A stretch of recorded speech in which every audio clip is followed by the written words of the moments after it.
Hey, welcome back. I'm going to do my best to fit this into 2 minutes, and we'll see how that goes. I know that everyone's really busy, probably.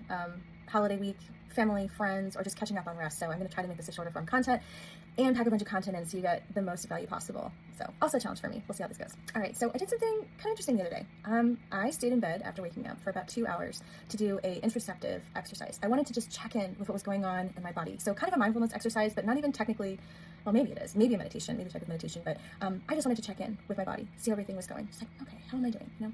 And there's a few reasons I did this. One, because it feels good to just check in with oneself and rest for rest's sake.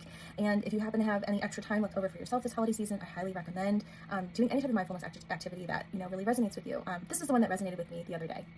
I also want to share some evidence-based information that is a great reason to engage with this sort of thing. So first of all, some people have challenges with interoception. Interoception is basically the experience of sensing what's going on in your internal state.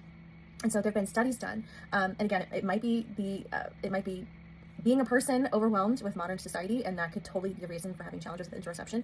Or there's also been studies done showing that folks with ADHD actually have greater challenges with interoception.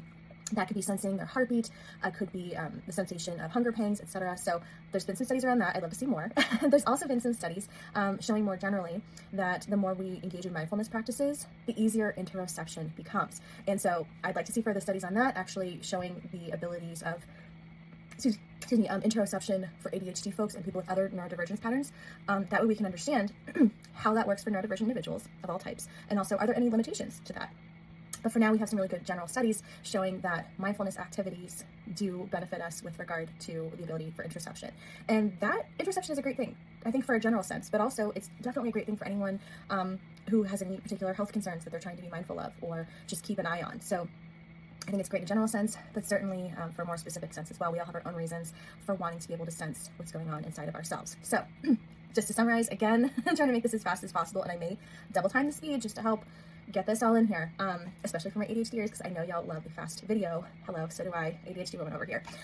So again, just to recap, there have been studies shown that indicate that mindfulness activities, when practiced, can positively impact the ability to interocept, and interoception can be more challenging for folks with ADHD. So again, the more we can kind of practice and engage with this part of ourselves, the better at we can become. And it's especially important for folks with ADHD because we often unintentionally, and again, due to our wiring, due to our system, can not realize or not sense what's going on in our own bodies because we have challenges with that. So that being said, your space can be conducive to this, or it can be a detractor.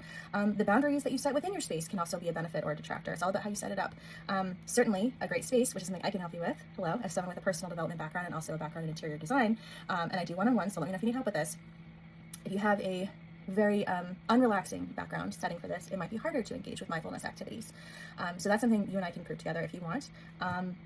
And also, it's the boundaries that we set within that space. It might be who has access to you and at what times of day. Can you carve out, are you able to carve out a certain amount of time for yourself to be able to have a mindfulness activity, whatever that might look like, whether it's a meditation or whether it's another type of mindfulness activity, maybe similar to the one that I engaged in a few days ago where I just sat with myself and practiced checking in. Whatever that looks like, it's important, I believe, to be able to have an environment that's conducive to that, and then to be able to have some boundaries that you set that are also conducive to that, especially if you are overwhelmed, stressed, etc., or again, if you're a neurodivergent who struggles with this naturally as a wiring of your system. So I hope that helps. I'm sorry we actually weren't able to do a short form video, but it's shorter than some of my other ones. So I hope this is something that really helps you, and in a short amount of time here today during the holiday week. All right, talk to you later. See you next time.